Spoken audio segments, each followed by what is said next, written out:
হাতাহাতি হওয়ার পর মেয়ের একটা চাচা ছিল, এই মেয়ের চাচা আয়সা যে ছেলেটা ওনার বাড়ির মানে মেয়ের পক্ষের, এই ছেলেটা 2-3টা থাপ্পড় দিয়ে বাড়িতে পৌঁছাই দিছে। কুখ্যাত আপনার 15-20 জনে মিলে আপনার তারে সুইচ গিয়ার দিয়ে পাড়াইছে, সুইচ দিছে, আপনার মারতে মারতে অজ্ঞান করছে। তারপরে আপনার এই ঘটনাকে কেন্দ্র করে আজকে আপনার উভয় পক্ষ মারামারি হয়। দফায় দফায় সংঘর্ষে জড়িয়ে পড়ে এলাকার মিয়াবাড়ি ও চান মিয়াবাড়ির সদস্যরা।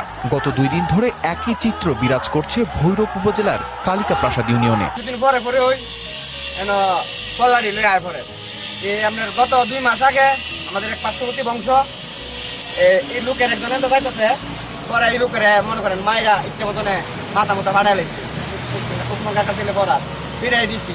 ফিরাই দেওয়াতে পরে আমরা অনেক গালাগালি করতে আমরা কিছু কইছি না। কিছুদিন পরে পরে আর বলতো আই পরে আমরা এক বাইক না কালকা পুরো কাছে গোসল করতো, হ্যাঁ মায়েরা একদম অজ্ঞান বানাই লাগছে। এই সমাজের মনে করেন ক্ষমতাশালী লোক, তাদের বিরুদ্ধে কেউ কোনো কথা বলতে পারে না। আমরা তো মনে করেন এই পাশে 7 নং ওয়ার্ডের, তারা 1 নং ওয়ার্ডের, 1 নং ওয়ার্ডের পুরাটাই শাসন করে হেরা। আমরা কিন্তু ওই পাশে যাই না ঝগড়া করার জন্য। ওরাই আমাদের বাড়ি ঘরে হামলা করছে এবং আমাদের একটা বাড়ি আছে দেখবেন যে পুরাটাই সরাইছে। জানা যায় গত 5 জুলাই ভৈরব উপজেলার কালিকা প্রাসাদ ইউনিয়নের মিয়াবাড়ির পাশের একটি মাঠে ক্রিকেট খেলার সময় ক্রিকেট বল মাথায় লেগে আহত হয় মিয়াবাড়ির এক শিশু। এতে প্রাথমিকভাবে সংঘর্ষে জড়িয়ে পড়ে মিয়াবাড়ি ও চান মিয়াবাড়ির সদস্যরা।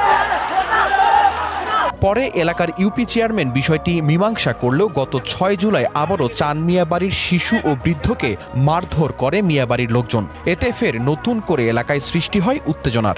এরা পরিকল্পনা করায় মানে সব দাও বলম বইয়া সব নাইমা করছে। এরপরে এরা বাড়ির ওই যে হিসুরি পাহাইছে, আমরা কার্য করবো 5-6টা বংশের লোক আনছে, যে মঙ্গলবার সরফত বোরহান আইছে, কুশা দেখাইতেছে, মস্তু আইছে, এ ধরনের কিছু লোক হায়ার করে আনছে। আনার পরে আজকাল হিসুরি হাজার কার্যাত মানে জড়ায় গেছে। পরবর্তীতে 7 জুলাই সকালে ফের 2 পক্ষের মধ্যে পাল্টাপাল্টি সংঘর্ষ হয়। এতে শুরুতে ধাওয়া পাল্টা ধাওয়া হলেও পরবর্তীতে দেশীয় অস্ত্রসহ ইটপাটকেল নিক্ষেপের ঘটনা ঘটে।